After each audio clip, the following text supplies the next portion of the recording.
Poetry Moment, read by Clarica.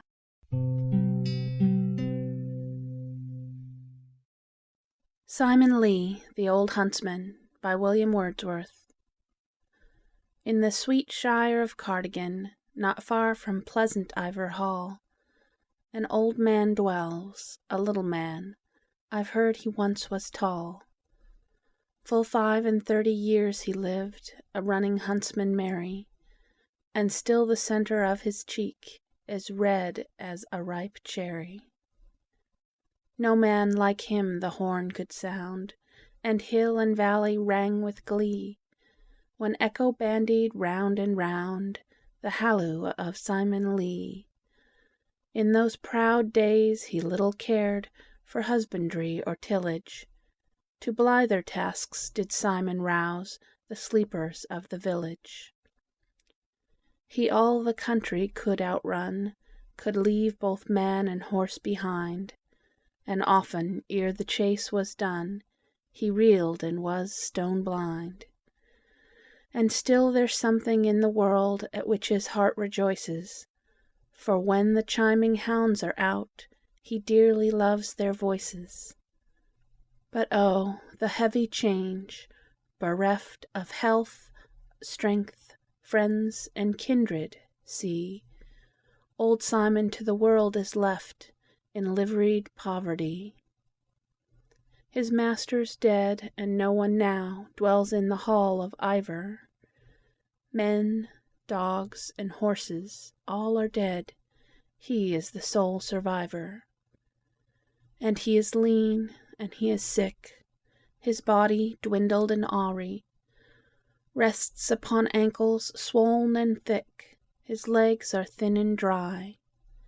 He has no son, he has no child, his wife, an aged woman, lives with him near the waterfall upon the village common.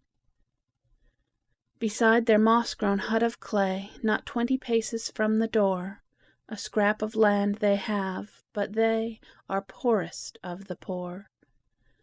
This scrap of land he from the heath enclosed when he was stronger, but what avails the land to them which he can till no longer?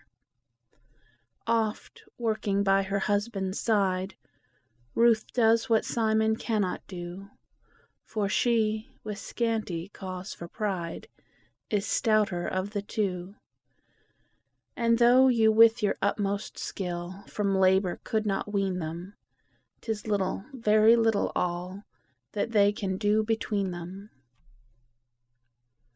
Few months of life has he in store, as he to you will tell, for still the more he works, the more do his weak ankles swell. My gentle reader, I perceive how patiently you've waited, and now I fear that you expect some tale will be related. O reader, had you in your mind such stores as silent thought can bring, O gentle reader, you would find a tale in everything. What more I have to say is short, and you must kindly take it. It is no tale, but should you think, perhaps a tale you'll make it.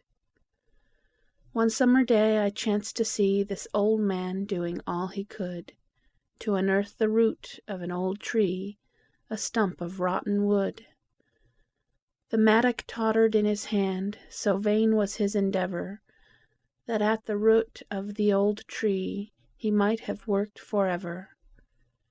You're overtasked, good Simon Lee, give me your tool, to him I said, and at the word right gladly he received my proffered aid. I struck, and with a single blow the tangled root I severed, at which the poor old man so long and vainly had endeavored. The tears into his eyes were brought, and thanks and praises seemed to run so fast out of his heart I thought they never would have done.